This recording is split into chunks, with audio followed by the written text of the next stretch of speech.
Bismillahirrahmanirrahim. Assalamualaikum warahmatullahi wabarakatuh. Alhamdulillahirabbil alamin. Wassalatu wassalamu ala asyrofil anbiya'i wal mursalin wa ala alihi washabihi ajmain. Amma ba'du. Baiklah, teman-teman, perkenalkan nama saya Ridwan Setiawan, NPM 1921030297 di Fakultas Syariah kelas 6F Muamalah. Ingin menyampaikan tentang sedikit materi hukum acara PT-UN dan MK. Sejarah, langsung saja sejarah dan dasar hukum pengadilan tata usaha negara, termasuk peradilan termuda. Dalam sistem tata negara terdapat 3 pilar kekuasaan, yaitu eksekutif, legislatif, yudikatif.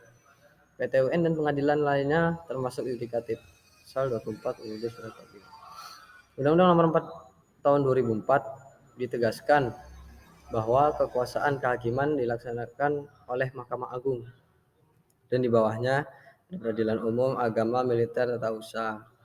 PT-UN adalah peradilan yang baru dibentuk dan hanya sedikit pengadilan tingginya yang ditandai dengan disahkannya Undang-Undang Nomor 5 Tahun 1986 pada tanggal 29 Desember 1985 untuk mewujudkan tata usaha negara untuk masyarakat tertib, administrasi, kekuasaan yang membela, bebas dan mandiri berkaitan dengan hukum acara publik. Contoh, jika ada seorang pegawai negeri sipil terkena mutasi, jika tidak sesuai, maka dapat mengajukan keberatan ke Pengadilan Tinggi TUN. Akan jadi bukti bahwa sana merupakan negara yang menjunjung tinggi nilai hukum, kepastian hukum dan hak.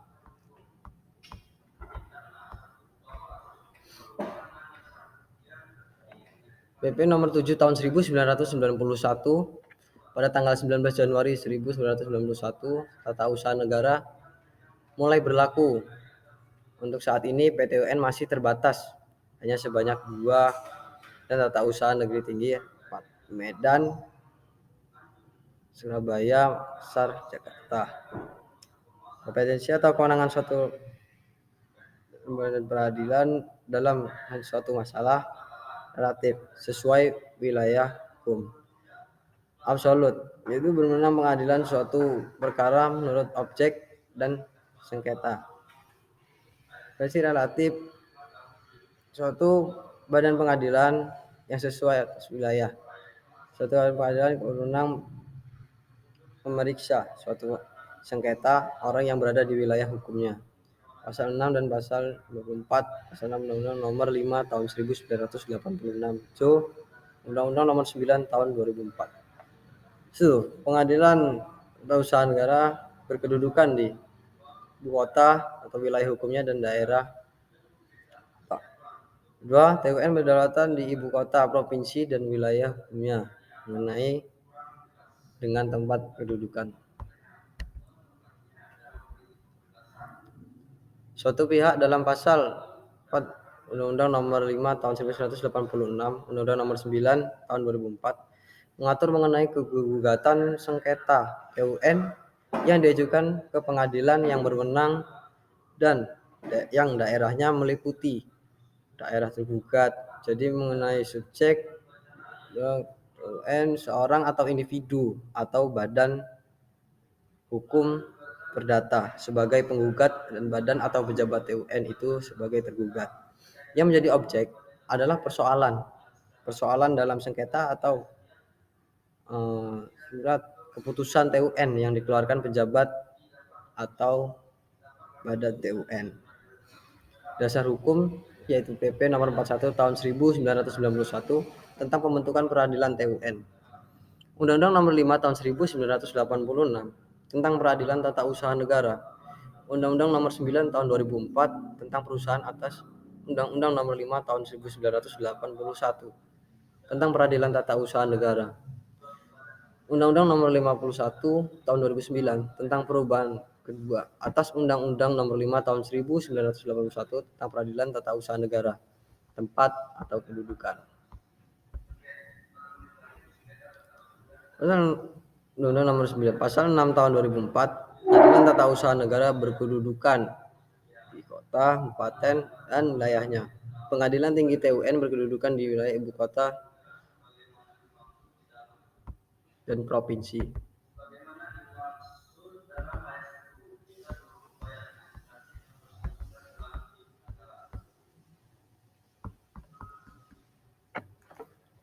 Baik, tugas hakim PTUN yaitu menyelesaikan masalah-masalah dan suatu kewenangan mengadili pihak-pihak yang bersengketa, yaitu mengadili pihak-pihak yang bersengketa di suatu pengadilan, kemudian memberikan keputusan pengadilan Judicatio Voluntaria untuk memeriksa perkara yang tidak bersifat mengadili melainkan administratif saja, atau mengesahkan contoh mengesahkan akta kelahiran.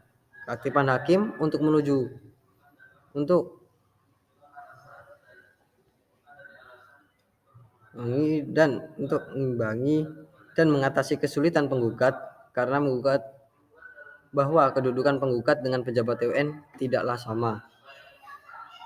Keaktifan hakim itu ada dua hal. Pada dasarnya, suatu perkara itu belum secara resmi dibawa ke muka pengadilan. Setelah resmi dibawa ke muka pengadilan, hakim tidak boleh memihak baik ke tergugat atau penggugat. 2. Berkaitan dengan adanya asas di mana peradilan mengutamakan adanya perlindungan rakyat selaku pencari keadilan.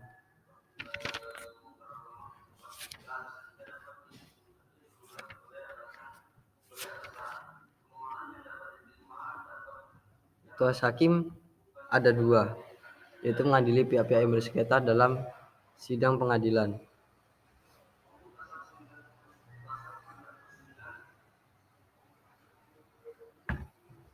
Kemudian memberikan putusan pengadilan.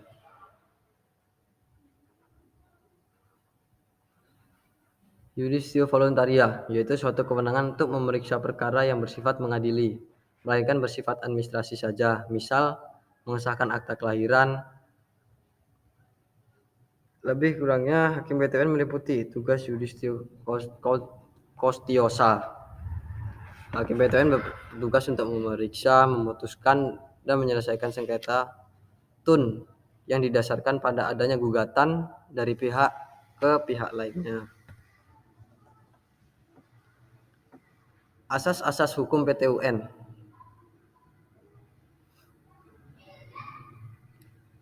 Sucipto Raharjo bahwa asas hukum ini merupakan jantung hukum. Pertama, asas hukum merupakan landasan hukum yang paling luas bagi suatu peraturan. Sucipto Raharjo menambahkan hanya mengandung nilai atas tuntutan etis. Asas praduga rematik atau asas praduga ini mengandung makna bahwa setiap penguasa atau pemerintah selalu dianggap rematik, selalu benar sampai adanya pembatalan. Dengan adanya asas praduga rematik, gugatan tidak menunda pelaksanaan TUN yang digugat. Ini berdasarkan pasal 67 ayat 1 Undang-Undang Nomor 5 Tahun 1986.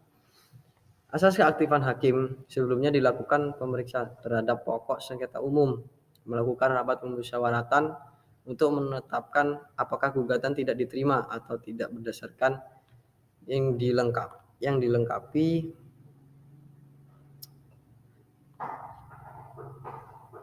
dengan pertimbangan. Ini berdasarkan pasal 62 Undang-Undang PTUN dan pemeriksaan persiapan untuk mengetahui apakah gugatan penggugat kurang jelas sehingga penggugat perlu melengkapinya. Dalam hal ini pemberkasan dalam pasal 63 Undang-Undang PTUN. Alur penyelesaian TUN. Dalam upaya penyelesaian sengketa TUN menurut Undang-Undang Nomor 5 Tahun 1986 dapat ditempuh dengan dua cara, yaitu satu, jalur administratif, yang kedua melalui gugatan langsung ke PTUN. Berkaitan melalui upaya administratif, Berarti tidak semua keputusan TUN itu dapat langsung digugat melalui peradilan tata usaha negara. Berkaitan melalui adanya administratif disyaratkan untuk menggunakan saluran peradilan TUN. Mengenai hal tersebut tertuang dalam pasal 48 Undang-Undang Nomor 5 Tahun 1986 yang menyatakan bahwa 1. Dalam hal suatu badan atau pejabat TUN diberikan wewenang oleh atau berdasarkan peraturan perundang-undangan untuk menyelesaikan secara administratif sengketa TUN tertentu, maka sengketa TUN tersebut harus diselesaikan melalui upaya administratif yang tersedia.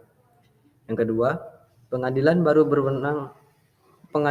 berwenang memeriksa, memutuskan, dan menyelesaikan sengketa TUN sebagaimana dijelaskan dalam ayat 1 jika seluruh upaya administratif yang bersangkutan telah digunakan. Dan sekali lagi dijelaskan bahwa subjek PTUN yaitu seorang individu atau badan hukum perdata sebagai penggugat dan badan atau pejabat sebagai tergugat. Dan objeknya yaitu persoalan sengketa yang dikeluarkan oleh pejabat atau badan PTUN.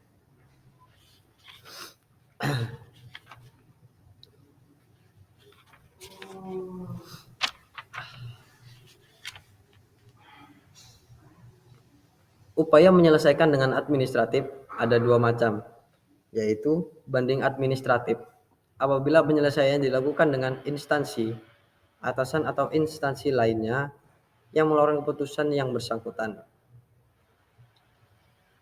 Contoh, keputusan Badan Pertimbangan Kepegawaian berdasarkan Peraturan Pemerintah Nomor 8 Tahun 1980 tentang aturan disiplin pegawai negeri sipil.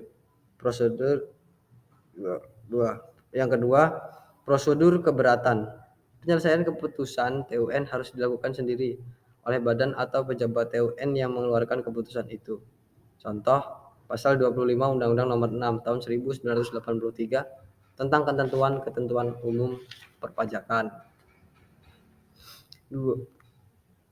Selanjutnya, pemeriksaan dengan cara tepat diatur dengan pasal 98 dan 99 Undang-Undang PTUN ada 3 poin.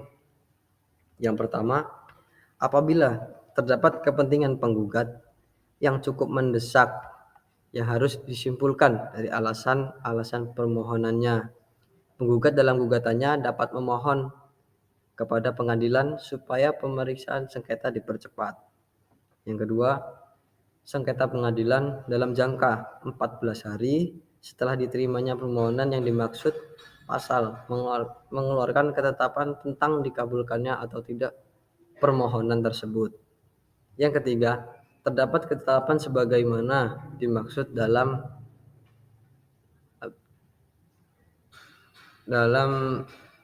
nomor 2 tidak dapat dilaksanakan upaya hukum.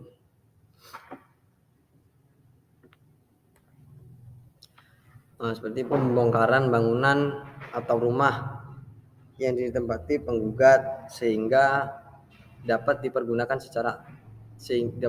sebagai alasan mohon yang memang dapat diterima. Dalam hal ini bukan hanya pemeriksaannya saja yang dipercepat, tapi juga putusannya. Ayat 1. Pemeriksaan dengan cara cepat dilakukan dengan hakim tunggal. Ayat 2. Dalam hal permohonan sebagaimana dimaksud dalam pasal 98 ayat 1 dikabulkan. Ketua pengadilan dalam waktu 7 hari setelah dikeluarkannya penetapan bagaimana dimaksud pasal 98 ayat 2 menentukan tempat dan waktu sidang tanpa melalui proses pemeriksaan persiapan sebagaimana dimaksud dalam pasal 63. Ayat 3.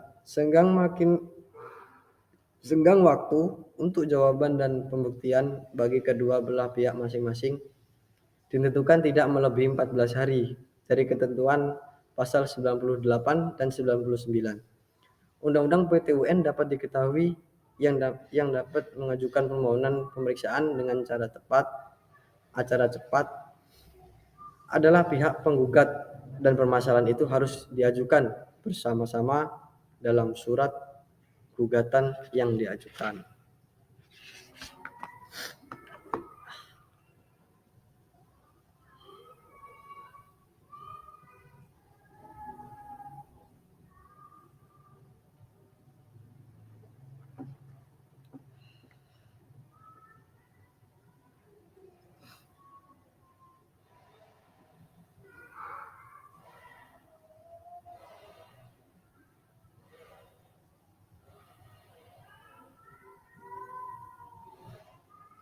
Baik, diulangi lagi. Asas-asas hukum acara tata usaha negara. Dr. Harjo berpendapat asas hukum merupakan jantung dari peraturan hukum yang penting karena yang pertama, bahwa asas hukum merupakan landasan yang paling luas bagi lahirnya peraturan hukum. Yang kedua, Sucipto menambahkan bahwa adanya asas hukum bukan hanya mengandung nilai-nilai atau tuntutan atas hal ini. Asas praduga rematik. Asas praduga ini adalah asas yang mengandung makna bahwa setiap tindakan penguasa atau pemerintah selalu dianggap benar sampai adanya pembatalan. Dengan adanya asas ini, gugatan tidak menunda pelaksanaan PT-UN. Yang digugat asas ini berdasarkan pada pasal 67 ayat 1 Undang-Undang Nomor 5 Tahun 1986. Asas keaktifan hakim. Sebelum dilakukannya pemeriksaan terhadap pokok sengketa, hakim melakukan rapat pemusyawaratan untuk menetapkan apakah gugatan dinyatakan tidak diterima atau tidak, atau diterima atau tidak. Berdasarkan yang dilengkapi dengan pertimbangan-pertimbangan ini, berdasarkan pasal 62 Undang-Undang PT-UN dan pemeriksaan persiapan untuk mengetahui apakah gugatan penggugat kurang jelas sehingga penggugat perlu melengkapinya. Dalam hal ini, pemberkasan ini berdasarkan pasal 63 Undang-Undang PT-UN. Kembali diulangi lagi, alur penyelesaian sengketa tata usaha negara. Dalam upaya penyelesaian sengketa TUN menurut Undang-Undang Nomor 5 Tahun 1986 dapat ditempuh dengan dua cara, yaitu administratif melalui gugatan langsung ke PT-UN. Berkaitan dengan alur penyelesaian TUN secara administratif, berarti tidak setiap keputusan TUN itu dapat langsung berkaitan dengan upaya administratif.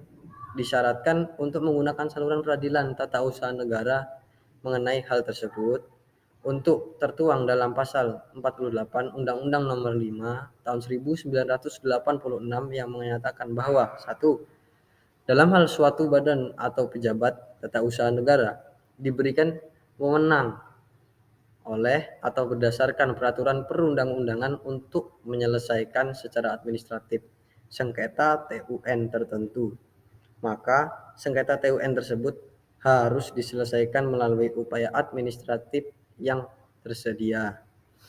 Yang kedua, pengadilan baru berwenang memeriksa, memutuskan, dan menyelesaikan sengketa TUN sebagaimana dimaksud.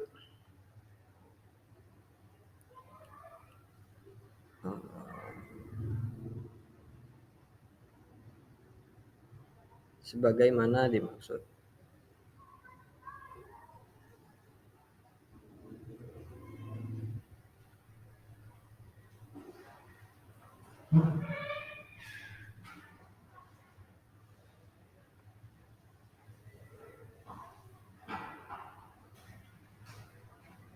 Selanjutnya yaitu pemeriksaan dengan acara cepat.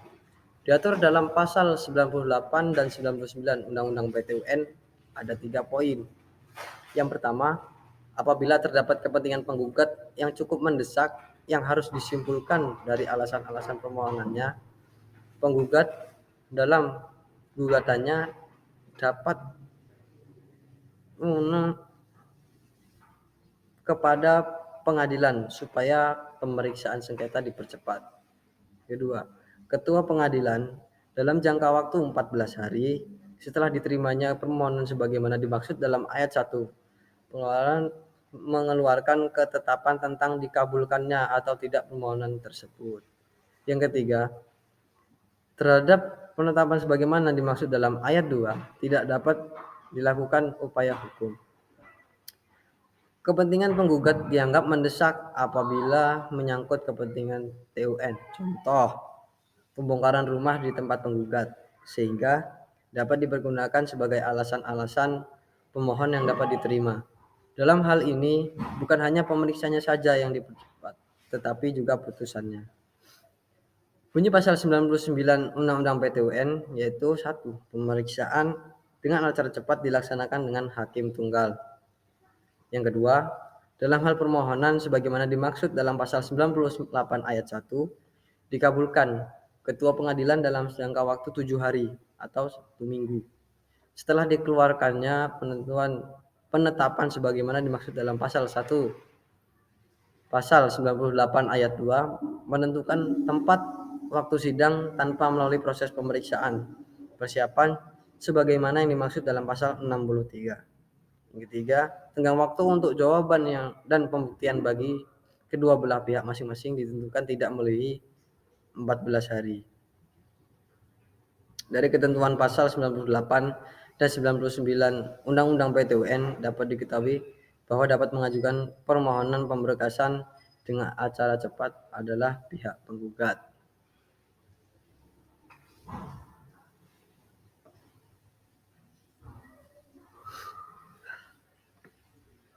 Mungkin itu saja yang dapat saya sampaikan. Kurang lebihnya mohon maaf. Saya akhiri. Wabillahi taufiq wal hidayah. Wassalamualaikum warahmatullahi wabarakatuh.